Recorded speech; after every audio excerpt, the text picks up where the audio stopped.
வன்னியர் சமுதாயமோ பட்டியலின சமுதாயமோ திமுகவுக்கு ஓட்டு வங்கி வாக்கு வங்கி அவ்வளவுதான். இந்த ரெண்டு சமுதாயத்துக்கும் இவங்க இன்னும் செய்ய மாட்டாங்க, செஞ்சது கிடையாது, செய்யறதுக்கு மனசு கிடையாது. இருக்கிற திமுக எத்தனை எம்எல்ஏ இருக்காங்க? 125 133 125 பிளஸ் கூட்டணி எல்லாம் அவங்க சேர்ந்து அவங்க கட்சியில சேர்ந்தது தான். 125 பேர்ல திமுகவில் 23 எம்எல்ஏக்கள் வன்னியர் சமுதாயத்தை சார்ந்தவர்கள், 21 எம்எல்ஏ பட்டியலினத்தை சார்ந்தவர்கள் எஸ்சி எஸ்டி.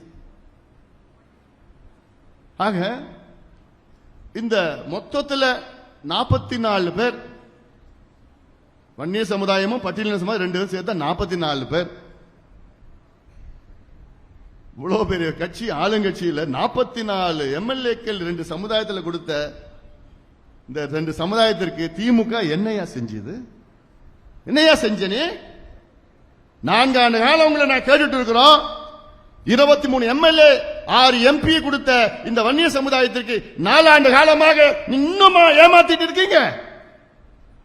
உங்களுக்கு 4 ஆண்டு காலத்தில் தனி ஒதுக்கீடு உள்ஒதுக்கீடு கொடுக்க முடியாத சமுதாயத்திற்கு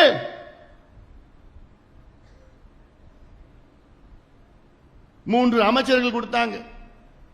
அதன் பிறகு நான் திருப்பி சொன்ன இந்த கணக்கெல்லாம் சொன்ன உடனே அப்பதான் அவங்களுக்கே கொஞ்சம் வந்தது. என்ன வந்தது? சொர்ணெல்லாம் அதெல்லாம் சொல்ல மாட்டேன், நான் கொஞ்சம் பயம் வந்தது. அவ்வளவு வந்தவுடன் உடனே கூடுதலாக வண்டியர்களுக்கு பன்னமரப்பட்ட ராஜேந்திரனும் அங்க கோவிஷீல்டு பட்டியலின சமுதாயம் கோவிஷீல்டு சும்மா கணக்கு அவ்வளவுதான். ஆனா வன்னியர்களோட மோசமா திமுகவில் பட்டியலின மக்கள் தான் இருக்கிறாங்க. அங்க பட்டியலின சமுதாயம் வன்னியர் சமுதாயத்தை விட மோசமாக அங்க நிலை திமுகவில் இருக்கிறது.